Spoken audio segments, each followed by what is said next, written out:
I think I speak for a lot of us when I say we go through a lot of struggles as men. And some of the more common ones are going to be struggles with lust, discipline, and focus. Personally, I've had to work through all three of these, and they were definitely very hard ones to work through.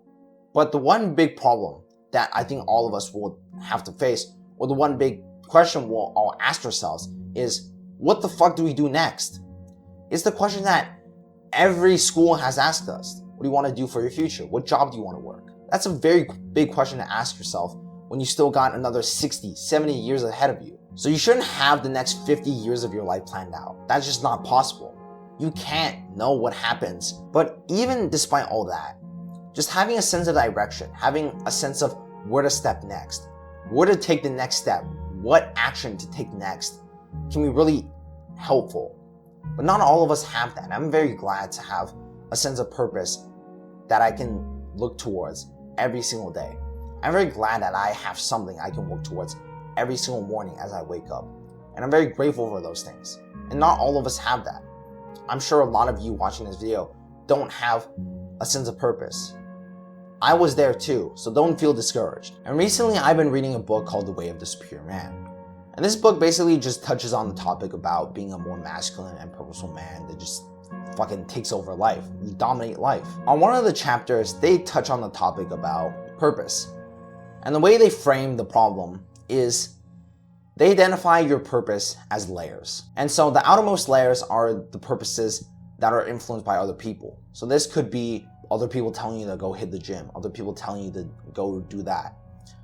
And as it goes deeper, as you go further down the layers, the more that purpose is true to you, the more you chose to do that yourself.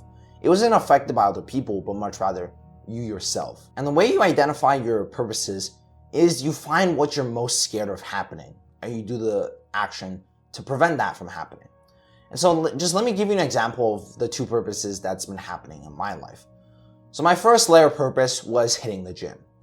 And the reason behind this was I didn't want to be fat, so I chose to go and hit the gym. But part of that was because social media, and I was heavily impacted by things like that.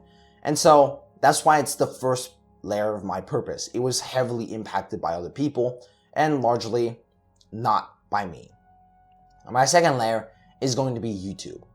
And the reason why I did YouTube was because I don't want to see my mom having a struggle every day.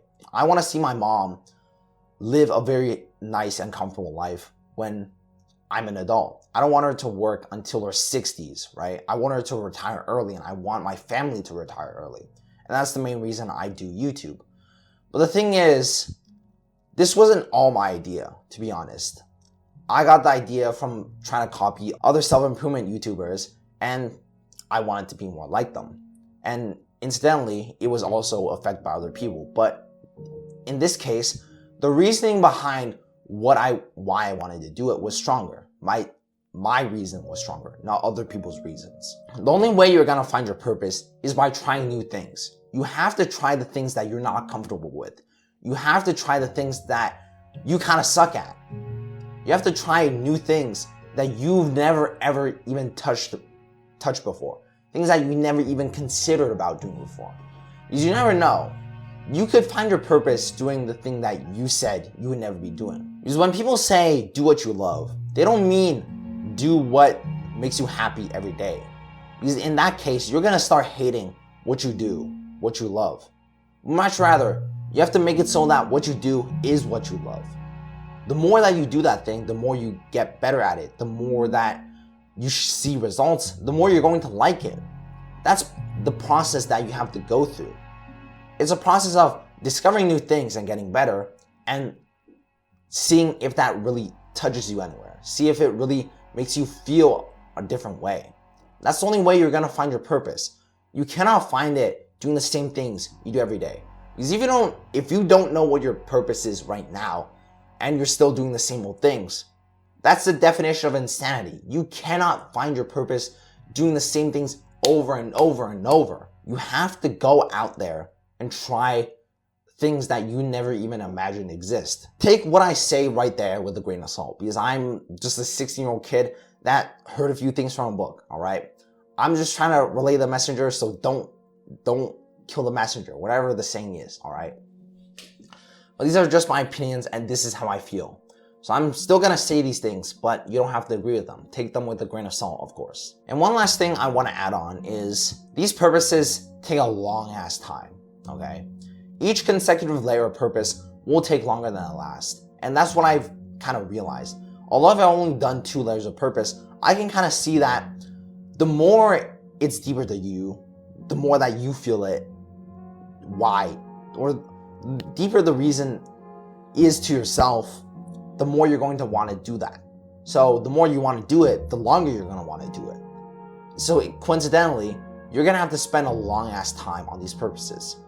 So when you do find that purpose, when you do find what you want to do, don't give it up within the first few months.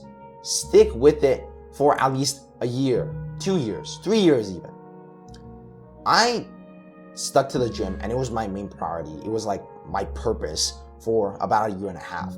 And only until like a few months ago where I felt I made decent enough progress, I hit my 200 bench, I felt really damn good. And so that was when it hit me. The gym was no longer my main priority and it switched to YouTube.